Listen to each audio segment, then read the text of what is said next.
আমার দাদা অপূর্ব তার নিজ হাতে আম ছিলে এবং সেগুলো কাসন্দ দিয়ে সুন্দর করে মাখায় এবং আমরা সবাই সেই সুস্বাদু আম খাওয়ার জন্য অধীর আগ্রহে অপেক্ষা করতে শেষে তুমি দাও বন্ধু রাসেল এই যে এন্ড শয়তান সাজ্জাদ বন্ধু ফাহা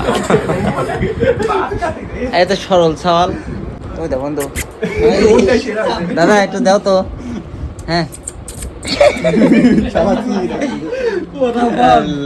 আমরা কিন্তু সবাই ভালো আছি। এই ছেলেগুলো কিন্তু আসলেই ভালো, কিন্তু কতটুকু ভালো সেটা জানতে হলে ভিডিও শেষ পর্যন্ত অপেক্ষা করতে হবে। এদিকে শুরু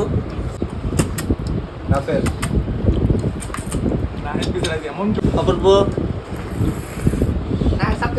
সাব্বির, আব্দুল হাই থেকে ভালো চাল সাব্বির ফ্রেশ খুব মিক্স করতেছ না বিষয়টা হচ্ছে কি আর হচ্ছে হাসনাত সাব্বির আর যারা নেই তারা কেসামতের ক আপনার কইছে ওর নামে ভুলে গেছে কেসামত কত মাইল লাগে তো দেখ দিদি লাই এবার আপনারা দেখতে পারবেন যে সেই আমগুলো মাখানোর পর খাবে না বলেও ঠিক কিভাবে হাকারির মতো খাইতে থাকে।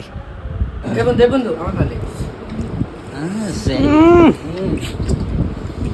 ভালো আছে কেমন দাম কাটে ধরো ধর বেটা ভিডিও কলে দিতে আসছি বলতো এদিকে শুরু শালা খাইবিরও পারে আব্দুল হাই কি খাইতে জমাইছি শালা বসাও বন্ধু সেই সাথ হ্যাঁ সেই স্বাদ তো হবেই, স্বাদ যে ওই জায়গায় দিছিলি।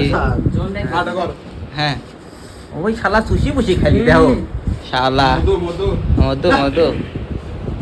আর আমার দাদা খুব কষ্ট করে আজকে সেই কষ্ট, হ্যাঁ। সেই লেভেলের কষ্ট। হ্যাঁ ঠিক আছে।